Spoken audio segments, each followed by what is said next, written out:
السلام عليكم ورحمة الله تعالى وبركاته. صاحبي سودو هذا ميل بدون نجد داونسان channel كا داونسان وانونو أكاديمي إن شاء الله. صاحبي ما أنت مقال كأنه حينو كحل دونا سيدي ويب سايت العقل لو سميها مركا سيدي ويب سايت العقل لو سميها وحدول تاش سؤال محاذ باهنت هاي سي أد ويب سايت كاجا العقل لو سميسو إن شاء الله. صاحب معان وحنسوكو بيا لح شيء oo ku ogolaanayo ama 6 criteria ama 6 shay oo lagaaga baahan yahay inaad sameeyso si website kaaga aad lacag ugu sameeyso. insha Allah 6dan shay ee soo koobay waxa ka bilaabanaysa meesha ugu sareysa ilaa iyo meesha ugu hooseysa. macnaha waxaan ka wadaa waxaanu ka bilaabeynaa sida website loo sameeyo ilaa iyo dhamaadka oo ah sida website-ka waxa AdSense loogu codsado. marka insha Allah saaxiibayaal soo dhawaada fadlan hadaa channel ku cusub tahay subscribe noo saar sidoo kale muuqaalka noo like gareey. ha hilmaami saaxiib inaad waxa waaye insha Allah aad noo saarto subscribe sidoo kale muuqaalka noo like gareeyso. wada fiican ayaan ku soconaa saaxiib aad iyo aad ayaad u mahadsan tahay. waa rajaynayaa inaad waxa waaye YouTube channel ka subscribe saartid. insha Allah waxaan bilaabeynaa marka 6 shay aan u baahanahay waxayna u socon doonaa step waxaan ka bilaabi doonaa 1 ilaa iyo waxaan tagi doonaa 6 shay aan ku sheegi doono waxay ku fududeynaysaa in website kaaga aad lacag ka sameeyso insha Allah. marka number 1 maxaad u baahan tahay? marka koowaad waxaad u baahan tahay inaad website sameysato. markaan ku dhahayo inaad website sameysato waxaan arkay dhalinyaro badan oo blog post leh ama blogyo free ah intay sameystaan raba durba inay lacag ka sameeyaan. maya saaxiib taasi way adag tahay. waxaad u baahan tahay in website aad lacag ka bixisay oo domainkiisa iyo hostigiisa wato inaad iibsato inta kadibna website kaaga aad AdSense ku xirto. marka stepka koowaad saaxiib waxaad u baahan tahay inaad sameysto website kaasna waxaad ka sameysan kartaa Bluehost, Yagara iyo meelo kale oo fara badan. marka koowaad waxaan kugu dhiirigelinayaa inaad blog post free ah aadan lacag ku raadin ee aad sameysato website plus domain ama host plus domain ee adiga lacag ka baxsatay. waa soo iibsanaysaa wax weyn maahan $70 $20 kan ugu badan baa $70. marka waxaan rajaynayaa marka koowaad inaad sameysato website. step number 2 waxay tahay saaxiib inaad macnaha website-kii aad sameysatay aad set up gareyso. waa inaad dhistaa, waa inaad muuqaalka kore ama themes-ka iska saxdaa. sidoo kale waa inaad hubisaa in website-kaaga uu leeyahay pages waxa kor kaaga soo baxay qaybta pages-ka. waa inaad hubisaa in waxa muhiim ah inaad hubiso in website-kaaga leeyahay privacy policy iyo contacts. labadaas aad iyo aad u muhiim ah. marka website-kaaga set up garey oo dhameystir.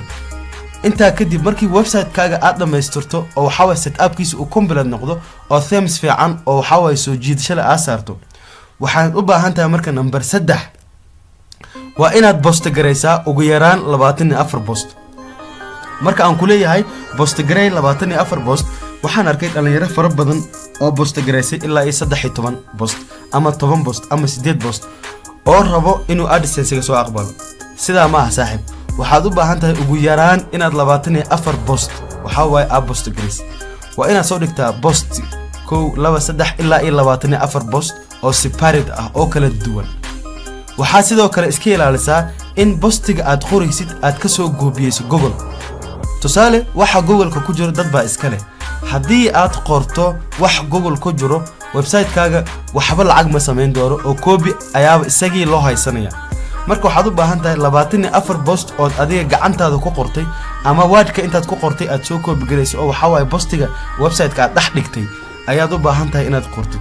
marka hubi 24 post ugu yaraan inaad sameyso.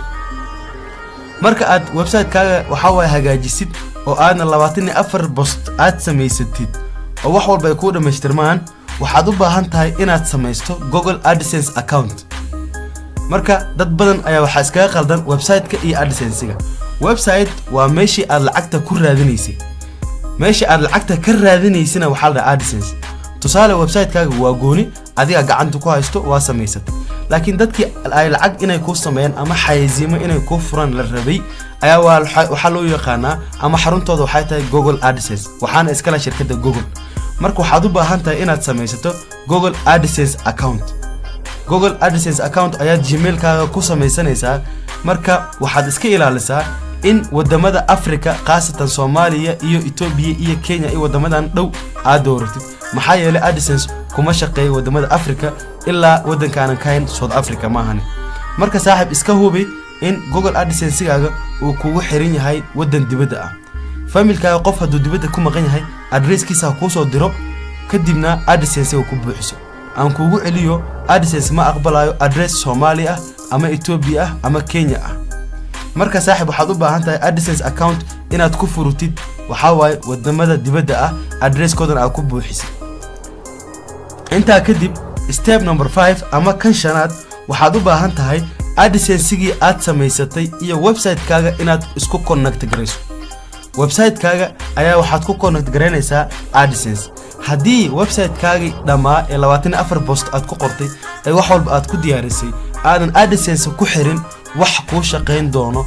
haba yaraatee ma jirto si aad lacag u hesho waxaad ku qasban tahay AdSense-ga aad samaysatay iyo website-ka aad samaysatay inaad isku connect gareyso marka aad isku connect gareynaysidna iska hubi inaad isticmaalayso waxa loo yaqaan Google Site Kit maxaa yeelay wuxuu ku fududeynayaa isku xiritaanka waxa la dhahayaa website-kaaga iyo waxa way AdSense-ga marka Google Site Kit isticmaal si ay ku fududaato in waxa waaye insha Allah ay isku xirmaan website-kaaga iyo AdSense-gaaga step number 6 waxaad u baahan tahay marka kadib ay wax walba ku dhamaadaan in AdSense-ga abuurato ee 24 post website-kaaga ku lahaayo inaad codsato waxa waaye in xayeysiimo website-kaaga loo furo waxaad tagaysaa AdSense-ga kadib waxaad codsanaysaa website-ka aad ku xirtay AdSense-ga ee website-kaaga ahaa in loo sii daayo xayeysiimo oo waxa waaye review ayaad u diraysaa marka hadii 24 post aad gaartay wax kale oo caqabadna aysan ku haysanin insha Allah waxaan rajeynayaa in lagu soo aqbali doono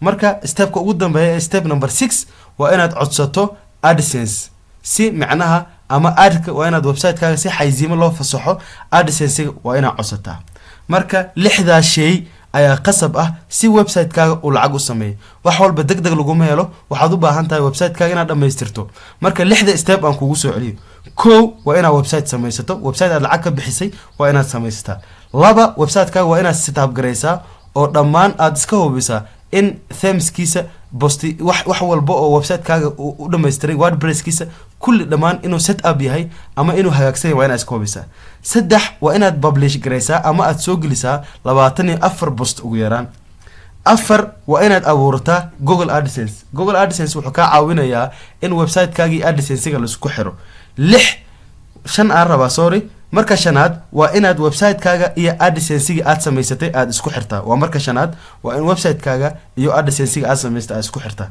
marka lixaad waxaad u baahan tahay inaad codsato AdSense waa inaad codsato si website-kaaga xayeysiimo loogu fasaxo insha Allah hadii lixda step aad si complete u samayso waxaan rajeynayaa wax kale oo ku dhiman inaysan jirin oo website-kaaga AdSense loo aqbali doono saaxib muuqaala tayaysan ayaan soo gelinaa oo badanaa ka hadlaya qaabka online-ka lacag loogu sameeyo sidoo kale social media security tips si aynan ku dhaafin saaxib fadlan YouTube-ka subscribe noo saar sidoo kale muuqaalkan oo like garay aan ku xasuusiyo ugu dambeyn fadlan inaad waxa waaye YouTube-ka subscribe noo saarto sidoo kale muuqaalkan oo like garayso aad iyo aad u mahadsantahay wassalamu calaykum wa rahmatullahi ta'ala wa barakatuh